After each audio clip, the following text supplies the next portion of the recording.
What's up, everybody? Welcome back to my YouTube channel. If you're new up in this place, my name is Ntwaniengomane. If you're a returning subscriber, thank you for clicking on this video, fam. We are currently sitting at 5,680 something subscribers. So if you are watching this video and you haven't subscribed, please do consider subscribing. It is absolutely free. Join the family and help us grow. I just want to thank you guys also for being patient with me. I know I've been in and out of YouTube, but it's been crazy. Okay, it's been crazy. The life of an auditor. If you know, you know. Today's video, I want to go through some of the questions that are asked, that were asked me on Instagram. If you're not following me on Instagram, it is at Ntwani_Ngomane. It's just this and that, and that's it. So it's not a lot of questions. Hopefully I can get a little bit in depth with each question. The first question is, have you ever felt like you were not smart enough to make it, and how do you deal with such if you have? So this is actually funny. I have felt like I'm not smart enough in almost every stage of my career and where I've been. I've walked into my first year of accounting and felt like I was not smart enough. CTA, you guys know what happened at CTA. There's no need for me to replay it. I failed, and obviously with every failure you ask yourself, but am I really smart enough for this? And then I went into audit and it was tough. I think within the first 6 months of audit I had decided that corporate is not for me because I'm not smart enough to do these things. And even when I'm here, sometimes I'm like, I'm a CA, but I really don't know these things. Like, you know, I question myself a lot.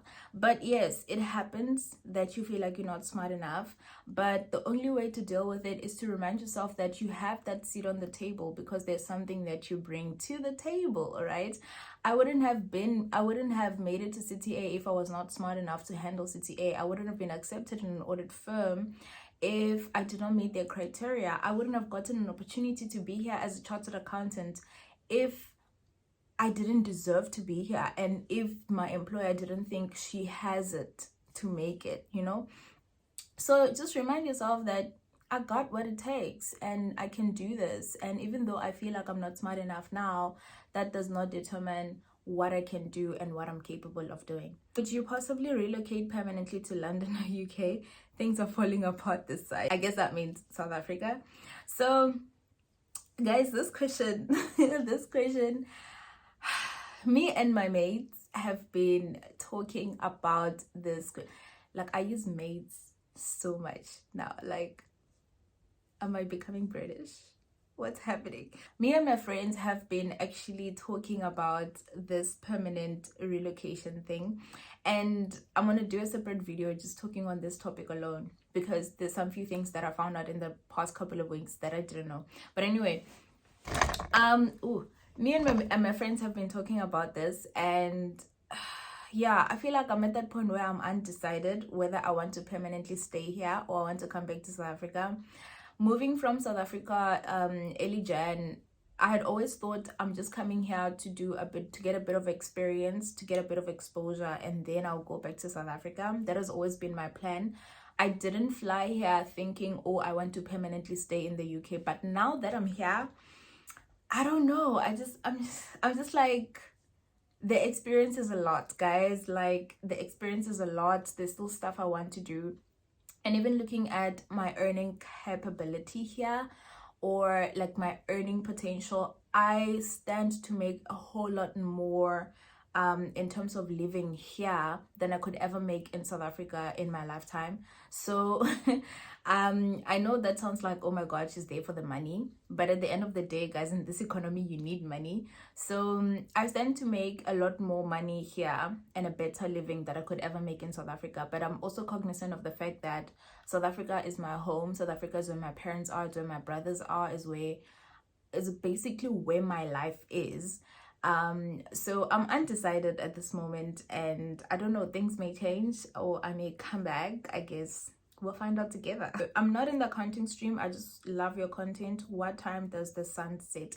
Okay, thanks so much, by the way.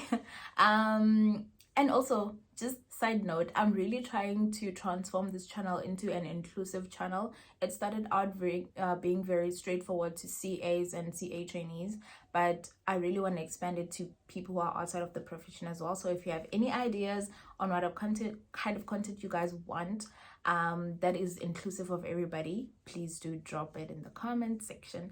So what time does the sun set? I think this comes from the post I made on Instagram a couple of days ago. It was like 9 p.m. and the sun was still up. Well, it was setting at that time. So in the UK, we've now moved to the British summertime, which now means we are 1 hour behind South Africa. So during the summer months, which is now May, June, and maybe July-ish, the sun sets around, for now, the sun is setting at around 9:30. But in June, I've heard the sun sets around 10 p.m. So we really have long days and short nights. How do you feel about the way CTA program has been designed? I mean, so many are traumatized by it. Yes, it does get traumatic. And speaking from experience of somebody who has failed, it definitely is hard.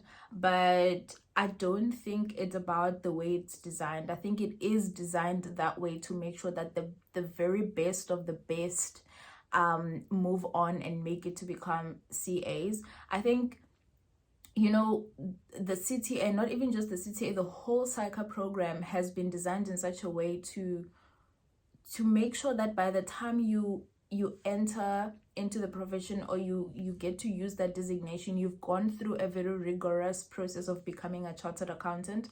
And that's what makes it one of the best designations in the world. That's what makes us in demand in the UK. That's what makes us in demand everywhere else in the world. So yes, it's difficult, but think of the long-term goal. Think of how much in demand you're going to be. Think of how much potential you're gonna have and how many doors are gonna be opened because of this. So yes, it is difficult, but it's definitely worth it. Where do you see yourself 10 years from now? Wow, okay, 10 years from now. So I don't want to diverge my plans on a social media platform like this, because hey guys, but my lifelong dream is really to venture out into real estate. I'm not sure right now if it's going to be real estate here in the UK or it's going to be real estate back in South Africa. But I do see myself moving out of the corporate world, venturing out into a real estate business sometime. I still don't know if it's going to be here because I am here now, or it's going to be in South Africa if I do decide to go back to South Africa. But real estate is where I see myself 10 years from now, somewhere in entrepreneurship and real estate. But also I do want to keep to my corporate roots, if I can say it like that, because I still do want to use my CSA designation to add value. So probably maybe hold a bit of board directorships for REITs, or, you know, for other entities where I can make a contribution to governance, strategy, you know, all of that shandies. Is audit something you've always wanted to do, or you chose it by default as it is a popular route? So, okay, guys, when I decided to join an audit firm, right, it was not because I wanted to be in audit. I joined them because they gave me a bursary and I needed someone to fund my studies at the time. So I didn't even have the knowledge of, oh, you can train out of public practice or you can train in public practice. It was not a thing. For me, KPMG was there and said, hey, we're giving you a bursary to fund your studies. I needed money to fund my studies. I signed the contract. But looking in hindsight, actually, now that I've gone through the process and I know what it means, looking in hindsight, I feel like I still would have decided to go through the audit route, not because it is popular, but because of the many opportunities it affords me. So I can still venture out into finance and all of those financial services things that people do, and still have an audit background. You know what I mean? While if you look at somebody who just went straight into articles into a bank, or did their training in out of public practice, they don't have the opportunity to now go into audit should they want to, but I can do both. So for me, I feel like I probably would have still decided to do my articles in audit in any case, because it affords me so much more opportunities. Hey Ntwani, thank you so much for being an inspiration to me and my fellow student colleagues. Oh, thank you guys so much. I really love these. So guys, if you are appreciative, please drop it in the comment section below, and thank you so much. Next question: how much do you earn in the UK as a newly qualified CA, and what are the other employee benefits?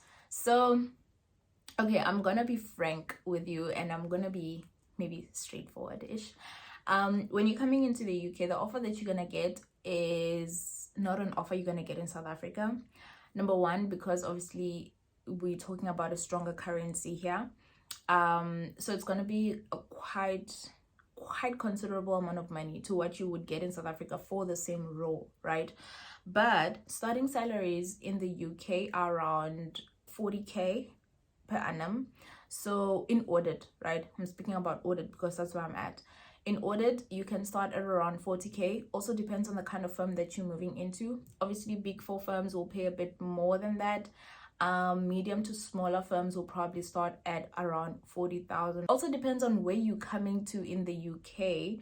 Obviously, if you're coming into London, your salary is gonna be a bit more than 40k. But if you're going to other places in the UK or other cities, it might be a bit less. Also which firm you're going with as well, that contributes. But I would say 40k is sort of the benchmark. If you're moving into industry, so i.e. you're not joining audit, you are coming as a financial manager or financial controller, or all of these things, they tend to pay a bit more, which then starting salaries, according to recruiters in those fields, say starting salaries are at 55,000 pounds. Not to be personal, Mara, do we have a potential mkhwenyana there in the UK? A potential mkhwenyana, guys. I don't know. I don't know. I am meeting people. At the moment, I am meeting people. I am talking to people. But if there's anything to share, I will share. But for now, I guess, guys, I don't know. Maybe there is, maybe there isn't. I guess time will tell. But I found, actually, while we're still on the topic, I found that the dating streets here are it's very difficult. Well, for me at least, because everyone here is in their own world. Everyone lives in their own bubble. People have their airports when they're walking. Nobody's saying hello. Nobody's, so unless you meet like people through friends of friends of friends type of thing, it's very difficult to meet people.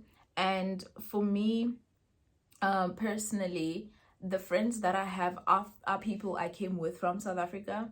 So we don't have friends outside of us who are British or anything like that. We do meet, like random people, or like we get invited to like bars or whatever, but that's about it. So I feel like the process is slower for me because of that. But if you're somebody who's outgoing and you do clubs, you could probably meet somebody faster or quicker. What are the career paths for people who are doing audit but obviously don't want to stay with it? Anything is your career path, guys. Like, you can literally do financial manager, you can do financial controller, you can do analyst, you can do, literally the world is your oyster. As long as you have the CASA designation, you have an interest in this thing, even if you don't have background, like, that's why there's trainings when you go into a new role, right? That's why they train you. That's why you find a manager there who's going to help you adapt to that role. And they do understand that you've been in audit and you need a different kind of experience. So you can literally do anything that the financial services guys do. You can be in investment banking, you can be in corporate finance, you can be in advisory, you can be in tax, you can be, guys, internal audit. You can literally do it all. Okay, there's no limitation whatsoever. So just find something that interests you, that you really want to do, and go for it. I get confused with all the job titles. How can I make the jump from audit to venture capitalist, for example? So my thing with jobs is that I don't focus on the titles. I focus on the job description. So if I have somebody who's saying, hey, I have a financial controller role, or I have a financial control reporting manager type of role, would you be interested? I'll ask for the job specifications, because sometimes when you read the job description and like what they want you to do in that role, you actually just find out you're a glorified financial accountant who's just passing journal entries. And yes, the role can come in and say, oh, you'll report directly to the CFO and you're a financial controller or manager or something like that, but you're just a financial accountant. So for me, it's not about titles, it's about what the job description says. And yeah, that's what's important for me. If you want to venture out into a specific field, I would suggest you find mentors or coaches that have been in that field that can help you transition. You can also do it through recruiters who recruit for those type of entities or those types of industries that could help you make the jump or the move into that. I think that could also help. The last thing, it is just a review. She says, I also love your videos so much, really interesting and inspiring. Thank you so much. So yeah, those are all the questions I had. I'm so glad I could get through them. There were not a lot, so it afforded me the opportunity to go a little bit in depth. But thank you guys so much for watching this video. Please do subscribe, please do comment down below and let me know if you have any further questions that I will answer in the comment section. I will see you guys in my next video. Bye.